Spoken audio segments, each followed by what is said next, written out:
mas eu vou quebrar aqui uma praxe que eu, como presidente, eu sempre gostei de ser o grande mudo, mas eu queria hoje fazer uma única pergunta ao senhor Delgatti.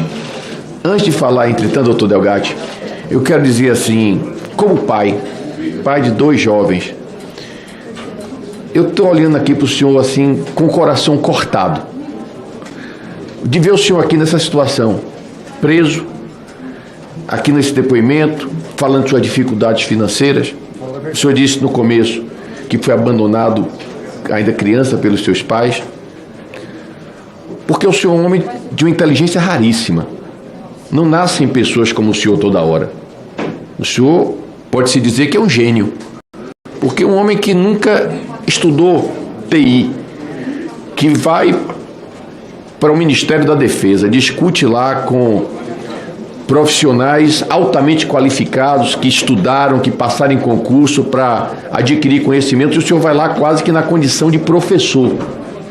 Um homem como o senhor, certamente era para estar na academia, era para estar no ITA, era para estar na universidade, era para estar em uma grande empresa brasileira, dando uma contribuição extraordinária para o Brasil. Extraordinária.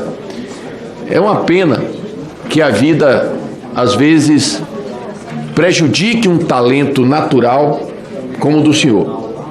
É uma pena. Eu realmente olho assim como pai, e a posição aqui do senhor corta o meu coração. Corta o meu coração. Assim, acho que qualquer pai que tivesse um filho com esse nível de inteligência teria muito orgulho do senhor. Eu teria, né? Pela sua inteligência. Pela sua inteligência. Agora, o senhor teve uma vida errante e que o trouxe a essa condição aqui que o senhor está passando. Eu queria só fazer uma pergunta, uma única pergunta, que eu, só para entender, porque eu, diferentemente do senhor, sou quase um analfabeto digital. Então, é só uma pergunta mesmo técnica. Essa questão dessa palavra código-fonte, para mim, é uma coisa que eu, pessoalmente, não faço ideia do que seja. Eu já ouvi falar isso algumas vezes, mas para mim, eu não entendo o que é isso. Quando o senhor diz assim, o código-fonte, ele é feito pelos funcionários do TSE, é apenas um código-fonte que é colocado, e esse único código-fonte, ele vai para todas as urnas do Brasil, ou podem ser feitos mais de um código-fonte, colocar códigos-fonte, um determinado código-fonte em algumas urnas e outro em outras urnas? É só essa pergunta, porque é realmente uma curiosidade que eu tenho. Vamos lá, o código-fonte é o mesmo em todas as urnas. Assim que instalado, é solicitada a cidade, e ele, assim que é posto a cidade, ele apenas oferece os deputados de lá, os vereadores e prefeitos. E uma analogia simples aqui é que o código-fonte seria como a farinha, o ovo de um bolo, o leite, então, e o compilado seria o bolo pronto.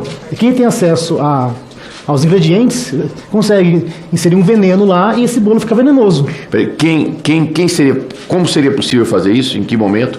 No momento em que é criado e editado e atualizado o código-fonte. No TSE ou quando chega nas cidades? No TSE, nas cidades não. Nas cidades não? Não. E no TSE, é possível fazer isso com algumas urnas e não com outras, por exemplo? Sim. Caso haja alguém com mais intenções, ele faz esse código em todas as urnas, só que o código funciona apenas em urnas específicas, porque é uma zona maior e que tem mais votos, e ele usa também de inteligência artificial, e ele pega o resultado da anterior e faz a margem de erro, mais ou menos naquela região. Então, não seria algo grosseiro, que seria, apenas nessa cidade vai ter 100% dos votos. Não. Ele faz algo que soe, que seja de verdade, não um algoritmo. Inclusive, o algoritmo é a inteligência artificial, porque ela tem essa inteligência de manipular o voto caso haja alguém mal intencionado no TSE. Eu entendi. Agora, o senhor não saberia nos responder, eu imagino, assim, como é o procedimento para operar este trabalho dentro do TSE? Se é uma pessoa sozinha, se são 20, se são 30, o senhor tem ideia de como seja? Eles dizem que são 5 pessoas, mas eu descobri que até 2018, 2019 era apenas uma pessoa, que é Eu posso falar o nome aqui da pessoa? Pode. Giuseppe Dutra Genino. E em 98 ele já havia feito um curso de algoritmos. Em 98 ninguém sabia o que era isso aqui no Brasil. Ele fez um curso na França. Eu levantei isso, que ele fez esse curso na França de algoritmos. Então, eu achei estranho eles darem tanto poder a apenas a uma pessoa, porque outra pessoa no lugar dele, ou até ele, tem o poder de decidir o resultado de uma eleição. Ele vota por 200 milhões de habitantes, caso ele tenha essa má intenção. Eu entendi. Mas hoje isso não é mais feito por uma pessoa só. Hoje não. Após aquele inquérito de 2018, esse Giuseppe ele se aposentou e agora tem mais pessoas. O senhor me lembra um personagem de um filme. Um filme que é Prenda-me se for capaz, que é uma história real de um sujeito que era um falsário e acaba se transformando em agente da CIA, que foi no cinema interpretado pelo Leonardo DiCaprio, né? O senhor me lembra essa pessoa aí que no fim ele ajuda os Estados Unidos, ajuda o governo americano a se defender. Eu espero que o senhor compense o que errou até agora, que errar é humano, ajudando o Brasil. E dentro dessa linha eu queria lhe perguntar uma coisa para encerrar aqui minha fala.